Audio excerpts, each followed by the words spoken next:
Everyone, welcome to my YouTube channel. मैं एक series start करने वाला हूं जो है अलजेब्रिक एक्सप्रेशन।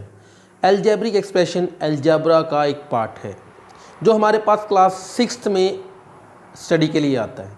क्लास 6 के बाद जैसे जैसे हम क्लासेस के इंक्रीज़ करते हैं 7th 8th 9th 10th वो कंसेप्ट और ज़्यादा बड़ा होता जाता है।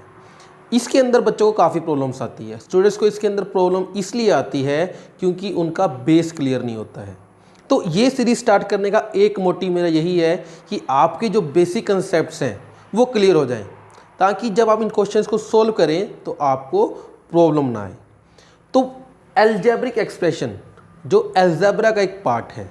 अलजेब्रा का मतलब ये है कि जिसके अंदर हम नंबर्स जैसे 1 2 3 4 ये नंबर्स हैं हमारे, लेटर्स ABCD जो हमारे पास इंग्लिश अल्फ़ाबेट्स हैं, एंड सिंबल्स का मतलब प्लस माइनस, जैसे हमारे पास मल्टीप्लाई डिवाइड ये सिंबल्स होते हैं, इन सब को स्टडी करते हैं तो वो होता है अलजेब्रा। तो इसी के अकॉर्डिंग हम अपने अलजेब्रिक एक्सप्रेशन को डिफाइन करते हैं। जैसे कि सबसे पहले हम इसके अंदर क्या पढ़ते हैं, कांस्टेंट। कांस्टेंट का मतलब क्या होता है? कांस्टेंट मतलब कि नंबर्स हमारे अलजेब्रा के अंदर कांस्टेंट का मतलब है नंबर्स, मींस जो कभी भी चेंज नहीं होते हैं। जैसे कि हम लिखते हैं नंबर्स, कैसे लिख सकते हैं 1 2 3 4, इसी तरीके से जितने मर्जी नंबर्स लिख लो आप। तो जब आप इन नंबर्स को पढ़ते हैं तो वो कभी चेंज नहीं होते। 2 2 ही रहेगा, 3 3 ही रहेगा, कभी चेंज होगा ही नहीं। आप इसको किसी भी लैंग्वेज में लिख लीजिए, आप इसको 3 को 3 ही पढ़ेंगे, चेंज नहीं कर सकते हैं। तो कॉन्स्टेंट्स वो होते हैं जिनकी वैल्यू कभी भी चेंज नहीं होती है। उसके बाद हमारे पास आता है इसी कंसेप्ट के अंदर वेरिएबल। ये एक न्यू वर्ड है वेरिएबल, जो क्लास 6 में है उन बच्चों के लिए ये वर्ड न्यू है। क्यों? वेरिएबल क्या होता है? वेरिएबल्स होता है हमारे इंग्लिश के अल्फ़ाबेट्स, अगर हम सिंपल लैंग्वेज में बात करें। वैसे इसका मतलब ये नहीं होता है, वेरिएबल्स का मतलब वो होता है कि वो वैल्यू जो वेरी करती है, बट इस लैंग्वेज को मैं यूज़ नहीं कर रहा हूँ। मैं सिंपली बता रहा हूँ कि वेरिएबल्स का मतलब क्या होता है। इंग्लिश के अल्फ़ाबेट्स जब हम मैथ्स के अंदर यूज़ करना शुरू कर देते हैं तो उसको हम वेरिएबल्स मान लेते हैं। जैसे कि ABCD, ठीक है ना, तो A to Z जो हमारे वर्ड्स हैं तो उसको हम वेरिएबल्स बोलते हैं। बट इसके अंदर इनकी जो वैल्यूज़ होती हैं वो चेंज होती हैं, ठीक है ना। वैल्यूज़ क्या होती हैं? चेंज होती रहती है, एक जैसे नहीं रहती। जैसे कि कई बार हम आगे जब पढ़ेंगे इसके अंदर हम वैल्यूज़ रखेंगे, हम x की वैल्यू फाइंड आउट करेंगे, कई क्वेश्चंस के अंदर x की वैल्यू फाइंड आउट करेंगे। तो x की वैल्यू कभी 1 आ जाएगी, कभी x की वैल्यू आपके पास 4 आ जाएगी, ठीक है ना, कभी x की वैल्यू 5 आ जाएगी। तो जो है तो अकेला x ही, बट उसकी जो वैल्यूज़ है वो अलग अलग आ रही हैं। तो इसका मतलब वो सेम नहीं है, वो चेंज होती जा रही हैं।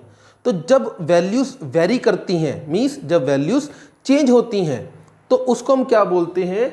उनको हम बोलते हैं वेरिएबल्स। जब वैल्यू कांस्टेंट रहती है, मींस कभी चेंज नहीं करती, तो वो होते हैं कांस्टेंट्स। जब वैल्यू चेंज होती है तो उसको बोलते हैं हम वेरिएबल्स। उसके बाद हमारे पास आता है थर्ड, जिसको बोलते हैं ऑपरेशंस। ऑपरेशंस क्या होता है? ऑपरेशंस मैथमेटिक्स के अंदर science, symbols, plus minus multiply divide, जो मैथमेटिक्स के सिंबल्स हैं हमारे, ठीक है ना। ऑपरेशंस को आप कैसे समझ सकते हो? देखो, ऑपरेशन कौन करता है? ऑपरेशन करते हैं डॉक्टर्स। जब डॉक्टर्स ऑपरेशन करते हैं तो उनको कुछ टूल्स चाहिए होते हैं, है ना। जब ऑपरेशन करते हैं तो उनको नाइफ चाहिए होता है, देन कट करने के लिए सीजर चाहिए होती है ना। और जब वो कुछ भी करना होता है तो काफ़ी ज़्यादा टूल्स चाहिए होते हैं। तो मैथ्स के अंदर भी टूल्स हैं। तो वो कब यूज़ होंगे? जब हम क्वेश्चन सोल्व करेंगे तो कुछ ना कुछ टूल्स यूज़ होंगे। तो टूल्स कौन से हैं हमारे? Plus minus multiply divide. तो इनको हम बोलते हैं अलजेब्रा के अंदर ऑपरेशंस। तो ये हमारे ऑपरेशंस हैं। इन तीनों को मिला के कांस्टेंट, वेरिएबल और ऑपरेशंस, तीनों को मिला के हमारे पास बनता है एक्सप्रेशन। क्या बनता है? एक्सप्रेशन। जैसे कि मैं एक कांस्टेंट ले लेता हूं 5, ठीक है, एक मैं वेरिएबल ले लेता हूं x, ठीक है, एक हमारे पास ऑपरेशन ले लेते हैं प्लस, एक और कांस्टेंट ले लेते हैं 7। तो जो ये मैंने लिखा है यहाँ पे, ये इसको बोलते हैं हम एक्सप्रेशन। ठीक है, तो ये हमारे पास एक एक्सप्रेशन है जिसके अंदर हमने नंबर को भी यूज़ किया है, लेटर को भी यूज़ किया है और सिंबल को भी यूज़ किया है। तो इस वे से हम एक्सप्रेशन को डिफाइन करते हैं। और भी इसके अंदर हम किसी और तरीके से भी कर सकते हैं, जैसे कि ये 5x है। अब 5 और x अकेला ऐसे नहीं लिखा गया है, इस 5 और x के अंदर भी एक ऑपरेशन लगा हुआ है, वो दिखाई नहीं दे रहा है, बट उसके अंदर ऑपरेशन कौन सा है, यहाँ पे एक ऑपरेशन लगा हुआ है जो है आपका मल्टीप्लाई। 5 और x को मल्टीप्लाई के अकॉर्डिंग बीच में जो लगा हुआ है वो मल्टीप्लाई का ऑपरेशन है आपका। ठीक है ना, तो इसका मतलब अगर मैं सिंपली 3a भी लिखता हूं तो ये भी आपका एक एक्सप्रेशन है। ओके, तो इस तरीके से हम एक एक्सप्रेशन को डिफाइन करते हैं। क्या क्या रीड आउट किया इसके अंदर हमने रीड आउट किया कांस्टेंट। कांस्टेंट मींस कि जो नंबर कभी चेंज नहीं होते। फिर हमने रीड आउट किया वेरिएबल्स। वेरिएबल्स मींस वो नंबर्स जो चेंज होते रहते हैं या फिर वो वैल्यूज वेरी करती रहती हैं, उनको हम वेरिएबल्स बोलते हैं। उसके बाद हमने पढ़ा ऑपरेशंस। ऑपरेशंस मींस जो हमारे पास मैथमेटिक्स के सिंबल्स हैं, प्लस, माइनस, मल्टीप्लाई, डिवाइड। इन तीनों को मिला के क्या बना था, एक्सप्रेशन, जो हमने इस तरीके से आपको शो किया है। ठीक है ना, तो होप आपको ये वाला क्लियर हो गया होगा कि हमने इसको कैसे सोल्व किया। ठीक है, तो अब आते हैं नेक्स्ट पे। ओके, जब हम एक्सप्रेशन की बात कर लेते हैं तो एक्सप्रेशन के बाद और क्या आता है, देखो एक्सप्रेशन के बाद हमने ये लिखा 5x + 7, तो इसको हम क्या बोलेंगे, ये 5x और जो 7 है इनको हम आगे बोलते हैं टर्म्स। मीन्स टर्म्स का मतलब होता है टुकड़े, जब हम टुकड़े कर देते हैं। ठीक है ना, तो इस एक्सप्रेशन के जब हम टुकड़े करेंगे तो इसके कितने टुकड़े हो सकते हैं, मीन्स इसको कितनी टर्म्स के अंदर हम डिवाइड कर सकते हैं। तो इसको हम कर सकते हैं, देखो एक ये रहा टुकड़ा और एक ये रहा, कितनी टर्म्स के अंदर डिवाइड कर सकते हैं, 2 टर्म्स के अंदर। ठीक है, तो टुकड़े कहाँ पे होते हैं वो भी आपको ध्यान रखना है, जहां पर प्लस और माइनस का साइन होता है वहीं से ही हम एक टुकड़ा करते हैं। जहां पे मल्टीप्लाई डिवाइड होता है वहां पे हम उसको सेपरेट नहीं करते। ठीक है, जहां पे प्लस और माइनस के साइन यूज होते हैं वहीं पर ही हम इनको सेपरेट करते हैं। जैसे कि मैं इसी को लिखता हूं 5x + 7, तो मैं इसको कैसे लिख सकता हूं, 5x + 7 को मैं लिख सकता हूं 5x और ये प्लस की जगह मैं कोमा यूज करके 7 लिख सकता हूं। ठीक है ना, तो कितनी टर्म्स बनी, 1 2, तो हमारे पास ये टर्म्स होती हैं, मीन्स जिसको हम डिवाइड करते हैं। एक और एग्जांपल लेते हैं, जैसे लिखा गया है x² - 3x + 8, ये एक एक्सप्रेशन है ना। तो इसकी ये कितनी टर्म्स हैं, इनकी क्वेश्चन आता है कितनी टर्म्स हैं, तो हम क्या करेंगे, हम करेंगे x², जहां पे माइनस था वहां पे कोमा यूज करेंगे। ठीक है, कोमा यूज करने के बाद इसको अलग लिखेंगे, -3x, माइनस का साइन साथ में रहता है। ठीक है, प्लस का साइन भी साथ में रहता है, बट उसको हम डिनोट नहीं करते हैं। ओके, जैसे कि ये x² अकेला है, ये अकेला नहीं है, इसके आगे प्लस का साइन ऑलरेडी अवेलेबल है, बट हम उसको राइट नहीं करते हैं। ओके, तो ये प्लस का साइन था, मीन्स अगेन कोमा आ जाएगा हमारे पास, तो उसके बाद क्या आ जाएगा, 8। तो कितनी टर्म्स हुई, 1 2 3, मीन्स इस एक्सप्रेशन की कितनी टर्म्स आपके पास आई हैं, 3 टर्म्स आई हैं। होप आपको जो टर्म्स वाला कंसेप्ट है वो क्लियर हुआ होगा। टर्म्स के बाद जो हमारे पास आते हैं वो आते हैं, टर्म्स से आगे उसका पार्ट है। टर्म्स जो है वो एक्सप्रेशन का पार्ट है, और टर्म के आगे वाला जो पार्ट है उसको हम बोलते हैं फैक्टर्स। फैक्टर्स का मतलब होता है कि जब हम किसी भी नंबर को उसके मल्टीप्लाइज के अंदर शो करते हैं, जैसे कि सपोज दैट हमने 8 ही लिया है, तो 8 को जब हम शो करेंगे मल्टीपल्स में, जैसे कि 8 × 1, तो ये इसका फैक्टर है। वैसे ही 2 × 4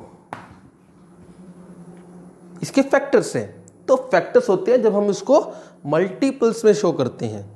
तो वैसे ही जैसे कि x² के क्या फैक्टर्स होंगे, x² के फैक्टर्स होंगे x × x, -3x, -3x के क्या फैक्टर बनेंगे? माइनस का तो अलग होता है, तो -3 मल्टीप्लाई x। ठीक है, 8 हमारे पास कांस्टेंट ही है, इसके फैक्टर्स आप इस टाइप से ही बना सकते हैं।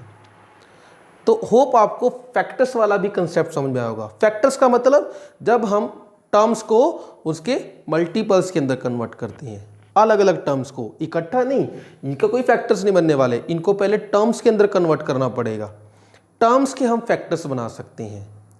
होप आपको टर्म्स और फैक्टर्स वाला समझ में आया होगा। अब हम आते हैं नेक्स्ट पे, जिसको हम बोलते हैं कोफिशिएंट्स।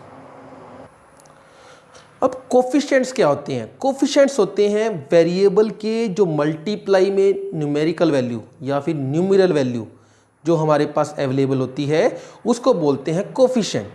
कोफिशिएंट के बारे में वो खुद क्वेश्चंस पुट आउट करते हैं, आप नहीं बताओगे, टर्म्स के बारे में भी खुद क्वेश्चंस पुट आउट करते हैं। ठीक है, जैसे कि इस एक्सप्रेशन के अकॉर्डिंग उसने हमसे पूछा कि बताओ कोफिशिएंट क्या है एक्स स्क्वायर का, एक्स स्क्वायर का कोफिशिएंट क्या है। ओके, तो कोफिशिएंट ऑफ एक्स स्क्वायर, यहां पे तो इसके साथ कोई न्यूमेरिकल वैल्यू है ही नहीं, ठीक है ना, न्यूमेरल वैल्यू तो कोई है ही नहीं, आपको देखने में लगता है कि नहीं है, बट यहां पे हमेशा 1 अवेलेबल होता है मल्टीप्लाई में। आप सबको पता है कि 3 अकेला नहीं होता, 3 को जब 1 से मल्टीप्लाई करते हैं तो अगेन 3 आ जाता है, तो 3 को हम ऐसे भी तो लिख सकते हैं। वैसे ही 4 मल्टीप्लाई 1, तो यहां पे कुछ नहीं है तो क्या होगा, 1 तो होगा ही होगा। तो हम क्या कहेंगे कि एक्स स्क्वायर का जो कोफिशिएंट है, ठीक है, कोफिशिएंट ऑफ एक्स स्क्वायर क्या आएगा, 1।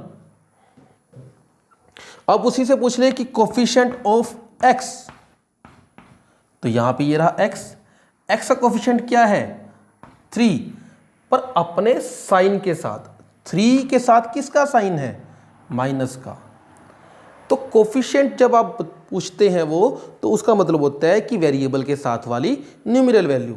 8 का कोई कोफिशिएंट है ही नहीं, क्योंकि 8 के साथ कोई वेरिएबल ही नहीं है, ठीक है ना। तो वेरिएबल के साथ जो न्यूमेरिकल या न्यूमेरल वैल्यू होती है हमारी, उसको हम बोलते हैं कोफिशिएंट।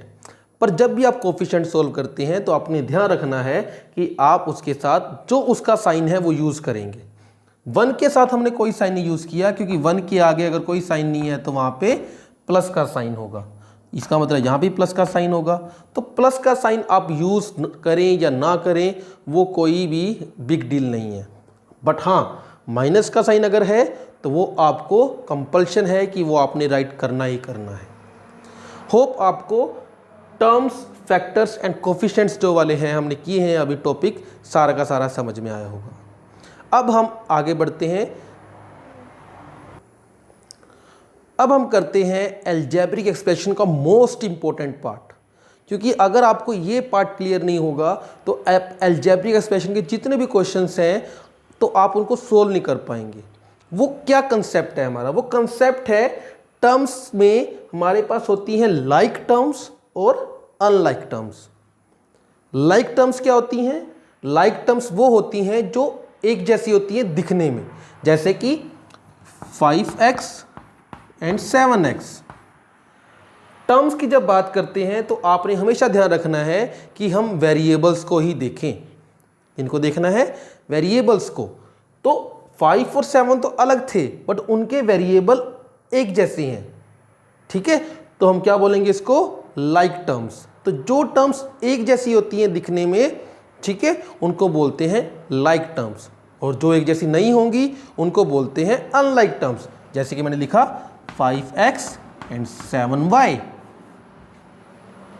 तो यहां पे x है और यहां पे y है। जब मैं इसको ऐसे भी लिख दूं 5x 5y,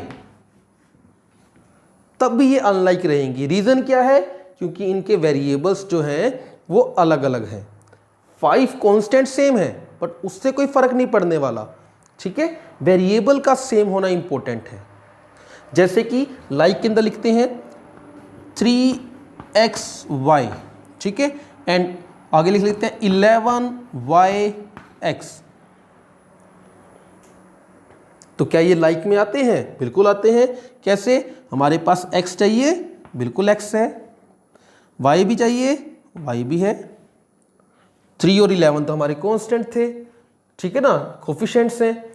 तो हमने सिर्फ वेरिएबल्स को देखना है, तो दोनों वेरिएबल्स अवेलेबल हैं, तो 3xy एंड 11yx जो है वो दोनों को ही हम क्या मानेंगे, लाइक टर्म्स मानेंगे, ठीक है। इसके अंदर देखो 3xy एंड 11x²y, मैंने इसको अनलाइक टर्म के अंदर लिखा है। रीज़न क्या है, इसका रीज़न ये है कि x और y तो दोनों में ही है, बट यहाँ पर आपने एक और चीज़ का भी ध्यान रखना है। वो क्या ध्यान रखना है कि इनकी जो पावर्स हैं वो भी सेम होनी चाहिए। यहाँ पे जब आप बात करोगे तो कोई पावर नहीं है, इसका मतलब यहाँ पे 1 होंगी, तो सबकी पावर सेम थी, x और x वाले की पावर सेम थी 1 और 1, y और y वाले की पावर सेम थी 1 और 1, एक जैसे हो गए ना।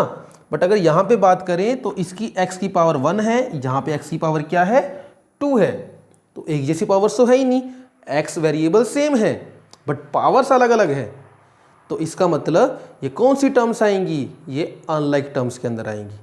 तो लाइक और अनलाइक टर्म्स के अंदर आपने क्या ध्यान रखना है, आपने सिर्फ लाइक टर्म्स के ऊपर ध्यान रखना है।